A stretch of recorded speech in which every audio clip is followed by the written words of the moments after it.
ಆಜಿ ಮಸಾಲ. ಎಂತ ಅಡಿಗೆಯ ರುಚಿಯಾಗೋ ರಹಸ್ಯವು 20 ರೂಪಾಯಿ ಅನ್ನೋದಕ್ಕಿಂತ ಇತ್ತು ಅದನ್ನು ವಾಪಸ್ ಕೇಳ್ತಾ ಇದ್ದೀವಿ ಅಂತ ಕೆಲವರು ಹೇಳ್ತಾ ಇರೋದು. ಕಾರಣ 1924ರಲ್ಲಿ ಕುವೆಂಪು ಅವರು ನಾಡಗೀತೆ ರಚನೆ ಮಾಡಿದಾಗ ಬೌದ್ಧರ ಉದ್ಯಾನ ಅನ್ನುವಂಥ ಪದ ಅದರಲ್ಲಿ ಇತ್ತು ಅಂತ. ಕಾಲಾನಂತರದಲ್ಲಿ 1930ರಲ್ಲಿ ಕೊಳಲು ಸಂಕಲನ ಕವನದಲ್ಲಿ ಅದು ಸ್ವಲ್ಪ ಚೇಂಜ್ ಆಗಿ ಜೈನರ ಉದ್ಯಾನ ಮಾತ್ರ ಅಲ್ಲಿ ಉಲ್ಲೇಖ ಆಯಿತು, ಬೌದ್ಧರ ಉದ್ಯಾನ ಕೈ ಬಿಟ್ಟು ಹೋಯಿತು ಅಂತ. ಆ ಮೂಲ ವಾಪಸ್ ತಂದು ಕೊಡಿ ಅನ್ನುವಂಥ ವಿಚಾರವನ್ನು ಕೆಲವರು ಪ್ರಸ್ತಾಪ ಮಾಡ್ತಿದ್ದಾರೆ. Final reaction Arun Prasad sir, ಏನು ಹೇಳ್ತೀರಿ ಈ ವಿಚಾರದಲ್ಲಿ ಅಂತ? ನಿಮ್ಮದು ರಿಯಾಕ್ಷನ್ ಏನಂತಂದ್ರೆ ಬೇಡವೇ ಬೇಡ, ಯಾಕೆ ಸೇರ್ಪಡೆಬೇಕು, ಮೂಲಕ್ಕೆ ಯಾಕೆ ಧಕ್ಕೆ ತರ್ತೀರಿ? ಆಲ್ರೆಡಿ ಸರ್ವ ಧರ್ಮಗಳಿಗೂ ಕೂಡ ನ್ಯಾಯ ಕೊಡುವಂತಹ ಸಾಲುಗಳಲ್ಲ ಅದರಲ್ಲಿ ಇದೆ ಅಂತ ಅಲ್ವಾ?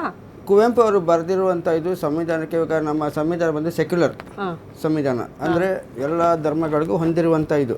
ಕುವೆಂಪು ಅವರ ಈ ಕವನ ಸಹ it is secular in nature, ಅಂದರೆ ಅವರು ಎಲ್ಲ ಧರ್ಮವನ್ನು ಇದು ಮಾಡ್ಕೊಂಡಿದ್ದಾರೆ. ಮತ್ತು ಒರಿಜಿನಲ್ ಇದರಲ್ಲಿ ಓಕೆ ಗೌತಮ ಜಿನನಿತ ಅಂತೇಳಿ ಇದೆ ಓಕೆ, ಅದು ಒರಿಜಿನಲ್ ನಾವು ಆಲ್ಟ್ರ್ ಮಾಡೋಂಗಿಲ್ಲ. ಅದೇನು ಇವಾಗ ನೀವು ಕಾನೂನಲ್ಲಿ ಸ್ಟ್ಯಾಚ್ಯೂಟರಿ ಲಾ ಅಲ್ಲ ಅದು, ಅಮೆಂಡ್ಮೆಂಟ್ ಮಾಡ್ಕೊಂಡು ಹೋಗೋಕ್ಕೆ. ಒಂದು ಕವನ ಒಂದು ಕವಿ ಬರೆದ ಮೇಲೆ ದಟ್ ಈಸ್ ಫಿನಿಶ್ಡ್ ಓಕೆ. ಅದನ್ನು ಕವಿನೂ ಅಷ್ಟೇ, ಅದನ್ನ ಅಮೆಂಡ್ಮೆಂಟ್ ಇದನ್ನು ಮೂರನೇದನ್ನು ಅಮೆಂಡ್ಮೆಂಟ್ ಯಾವತ್ತೂ ತಿಳ್ಕೊಳ್ಳಿ. ಒಂದು ಕವನ ಬಂದು ಒಂದು ದೊಡ್ಡ ಕವಿಗಳು ಬರೆದ ಅಂದರೆ it is accepted as it is at face value. You cannot amend it or nor you can change it. ಅದು ಎಲ್ಲರೂ ತಿಳ್ಕೋಬೇಕು. ನಾಳೆ ದಿನ ಎಲ್ಲರೂ ಏನಾಗುತ್ತೆ, ಒಬ್ಬರು ಒಂದೊಂದು ಕೊಡ್ತಾ ಇರ್ತಾರೆ. ಇವಾಗ ನಾನು ಕ್ರಿಶ್ಚಿಯನ್ ಮುಖಂಡರಾಗಿ ಆಯಿತು ಕ್ರೈಸ್ತ ಸಹ ಸೇರ್ಕೊಳ್ಳಿ ಅಂತ ಹೇಳ್ತಾರೆ, ನಾಳೆ ದಿನ ಮುಸಲ್ಮಾನರು ನಮ್ಮ ಇದು ಸೇರಿ ಎಲ್ಲಿ ಹೋಗುತ್ತೆ? ನಾಡಗೀತೆ ಅಂದಮೇಲೆ once it is accepted at face value and finished. ಅದನ್ನ ಅಮೆಂಡ್ಮೆಂಟ್ ಮಾಡ್ಕೊಂಡು ಹೋಗುವಂಥ ಇದಿಲ್ಲ. National honours insult to national honours act ಅದೇ ಹೇಳ್ತಾರೆ, once you had accepted certain this one you have to accept it at face value, you cannot insult it. Once you had accepted the Karnataka expert national ಇದು ಅದು ಹೆಂಗಿದೆ, ಮೂಲ base ಹೆಂಗಿದೆ, ಅದನ್ನೇ we have to accept it at face value. Balakrishna sir, ಈಗ ಒಂದಕ್ಕೆ ಆದ್ಯತೆ ಕೊಡ್ತಾ ಹೋದ್ರೆ ಮತ್ತೊಂದು ವಿಚಾರಗಳು ಬಂದೇ ಬರುತ್ತೆ. ಅದಕ್ಕೆ ಸರ್ಕಾರ ಎಲ್ಲದಕ್ಕೂ ಆದ್ಯತೆ ಕೊಡ್ತಾ ಹೋಗ್ಬಿಟ್ರೆ ಮೂಲ ಎಲ್ಲಿ ಉಳಿದುಕೊಳ್ಳುತ್ತೆ ಅಂತ. ಹಂಗೆ ನ್ಯಾಯ ಕೊಡ್ಲೇಬೇಕು ಅನ್ನೋದಾದ್ರೆ ಮತ್ತೊಂದು ಗೀತೆಯನ್ನ ರಚನೆ ಮಾಡಿಸಿ ಎಲ್ಲಾ ಧರ್ಮದವರು ನ್ಯಾಯ ಕೊಡಿಸ್ಬಿಡಿ ಅಂತ. ಮೊದಲನೇದಾಗಿ ನಾವು ನಾನು ಆರಂಭದಲ್ಲೇ ಹೇಳಿದ್ವಿ, ನಾವು ಏನಂತ ಹೇಳಿ ಈ ಬೌದ್ಧರ ಉದ್ಯಾನ ಯಾವ ಕಾರಣಕ್ಕೆ ಸೇರಿಸ್ತೀವಿ ಅಂತ ನಾವು ಹೇಳ್ಬಿಟ್ಟಿದ್ದೀವಿ. ಸೊ ಇದಕ್ಕೆ ಸಂವಿಧಾನದಲ್ಲೂ ಕೂಡ ಏನು ಆರಂಭದಲ್ಲಿ ಪೀಠಿಕೆ ಇದೆ, ಅದರಲ್ಲೇ ಭ್ರಾತೃತ್ವವನ್ನು ಸೇರಿಸಿದ್ದಾರೆ. ಸೊ ಹಾಗಾಗಿ ಈ ಬೌದ್ಧ ಅಂತಕ್ಕಂಥ ಪದ ಆ ಒಂದು ಅರ್ಥದಲ್ಲಿ ಭ್ರಾತೃತ್ವ, ಪ್ರೀತಿ, ಆಮೇಲೆ ಶಾಂತಿ, ಸೊ ಇವೆಲ್ಲ ಬರೋದ್ರಿಂದ ಇದು ಕರ್ನಾಟಕಕ್ಕೆ ಒಳಿತ ಆಗಬೇಕು. ಜೊತೆಗೆ ಇತಿಹಾಸದಲ್ಲಿ ಮರೆಯಾಗಿದ್ದಂತಹ ಏನು ಬೌದ್ಧರ ಉದ್ಯಾನ ಇದೆ ಅದು ಸಾಂಸ್ಕೃತಿಕವಾಗಿ ಯಾಕೆ ಮರೆಯಾಗಬೇಕು? ಸೊ ಮುಚ್ಚಿಡ್ಲಿಕ್ಕಾಗಲ್ಲ. ಸೊ ಅದನ್ನು ನಾವು ತರಬೇಕು ಅಂತಕ್ಕಂಥದ್ದನ್ನ ನಮ್ಮ ಕಾಂಗ್ರೆಸ್ನ ನಿಲುವು ಒಂದು.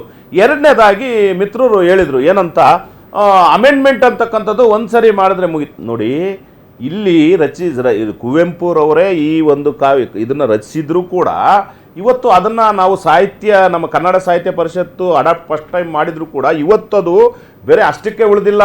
ಇವತ್ತು ಅದು ಇರ್ತಕ್ಕಂಥದ್ದು ಈ ನಾಡಗೀತೆ ಅಧಿಕೃತ ಸರ್ಕಾರ, ಪ್ರಜಾಪ್ರಭುತ್ವ ಇದೆ, ಸರ್ಕಾರ ಅಧಿಕೃತವಾಗಿ ಬಂದ ನಂತರ ಸೊ ಪರಿಷ್ಕರಣೆ ಮಾಡ್ತಕ್ಕಂಥದ್ದು ಒಂದು ಸರ್ಕಾರದ ಹಕ್ಕು.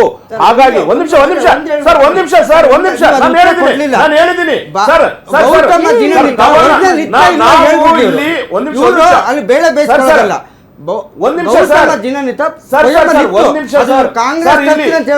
ಇಲ್ಲಿ ಅರ್ಥ ಮಾಡ್ಕೊಳ್ಳಿ. ಆರಂಭದಲ್ಲಿ ಕುವೆಂಪು ಅವರು ರಚನೆ ಮಾಡಿದಂತ ಸಂದರ್ಭದಲ್ಲೂ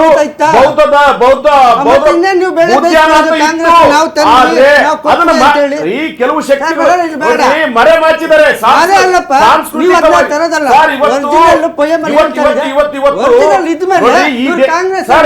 ಈ ದೇಶದ ಇತಿಹಾಸವನ್ನೇ ಇವರು ತಿರುಚಿ ಬರೀತಾರೆ. ಕೆಲವರು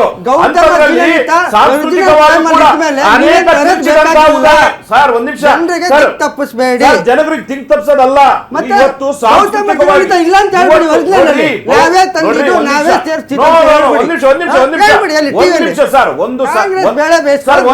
ಒಂದು ನಿಮಿಷ ನಾವು ಬಹಳ ಸ್ಪಷ್ಟವಾಗಿ ಹೇಳಿದ್ವಿ, ನಾವು ನಿರಂಕುಶವಾಗಿ ಅಧಿಕಾರವನ್ನು ಚಲಾಯಿಸಲ್ಲ. ನಾವು ಸಮಿತಿ ಮಾಡಿದ್ದೇವೆ, ತಜ್ಞರ ಸಮಿತಿ.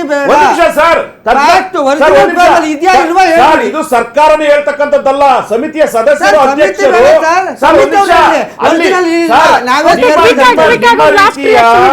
ಎಲ್ಲಾ ಚರ್ಚೆಗಳು ನಡೆದು ಅಲ್ಲಿ ನಡೀತದೆ. ಏನಂತ ಪಂಪ, ರನ್ನ, ನದಿಗಳ ಹೆಸರು ಇರಬೇಕು. ಒಂದ್ ನಿಮಿಷ ಶಿವಾಜಿ ಅವರ ಹೆಸರು ಇರಬೇಕು, ಸೊ ಇವ್ರು ಯಾರ್ದು ಟಿಪ್ಪು ಅವ್ರ ಹೆಸರು ಇರಬೇಕು, ಮಹಿಳೆಯರದ್ದು ಯಾರ್ದು ಒನಕೆ ಓಬವ್ವ ಅವ್ರದ್ದಿಲ್ಲ, ಮಹಿಳೆಯರು ಇನ್ನು ಯಾರ್ಯಾರ್ದು ಮಹಿಳಾ ನಾಯಕ ಇದ್ರ ಇಲ್ಲ ಅಂತ ಅಲ್ಲಿ ಚರ್ಚೆ ನಡೆದಿದೆ.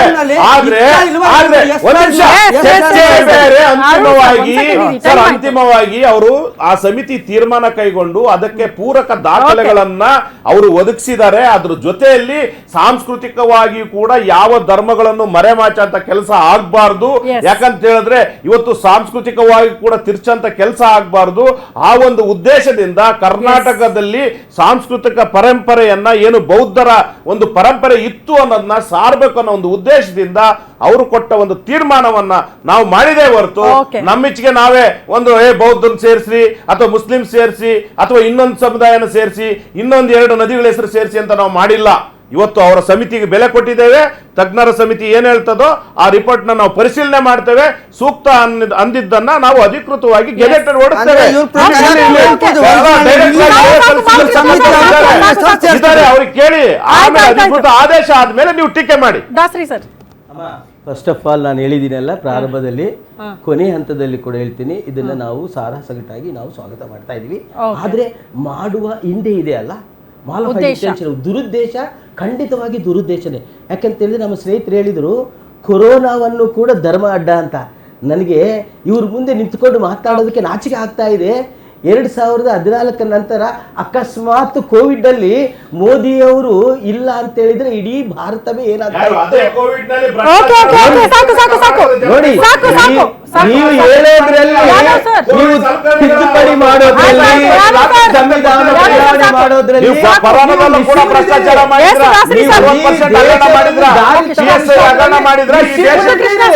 ಈ ರಾಜ್ಯನ ಉಳಿಸಂತದ್ದು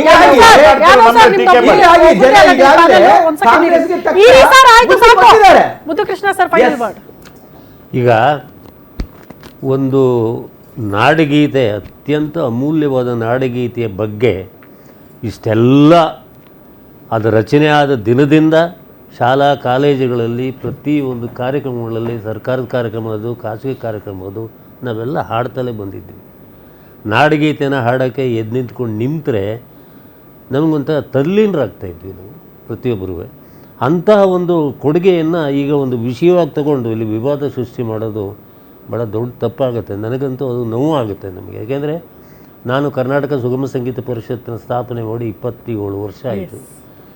19 ಸಮ್ಮೇಳನಗಳು ಮಾಡಿದ್ವಿ. ನಮ್ಮ ಸಮ್ಮೇಳನದಲ್ಲಿ ಪ್ರತಿ ಸಾರಿನೂ ನಾವು ಆರಂಭದಲ್ಲಿ ನಾಡಗೀತೆಯನ್ನು ಪ್ರಸ್ತುತ ಮಾಡಿ ಸಾವಿರಾರು ಜನಗೆ, 48,000 ಜನಗೆ ನಾಡಗೀತೆಯನ್ನು ಹಾಡೋದನ್ನು ಕಲಿಸಿದ್ದೀವಿ ನಾವು ಸುಗಮ ಸಂಗೀತ ಪರಿಷತ್ತಿಂದ.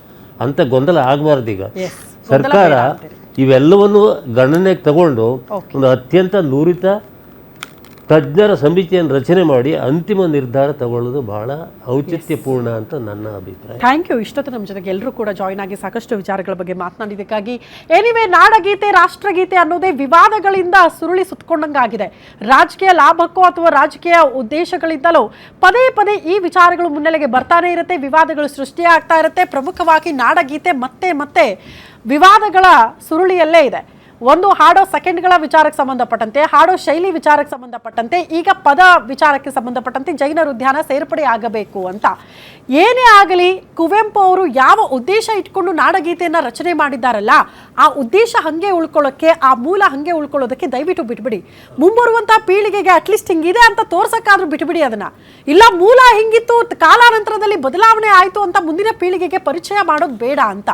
ನಮ್ಮ ಭಾರತಾಂಬೆ, ನಮ್ಮ ನಾಡಿನ ನೆಲೆ, ಕಲೆ, ಸಂಸ್ಕೃತಿ ಎಲ್ಲವನ್ನ ಕೂಡ ಅನಾವರಣ ಮಾಡುವಂಥ ನಾಡಗೀತೆಯ ಸೊಗಡು ಹಾಗೆ ಉಳಿದುಕೊಳ್ಳಿ ಅಂತ ಹೇಳ್ತಾ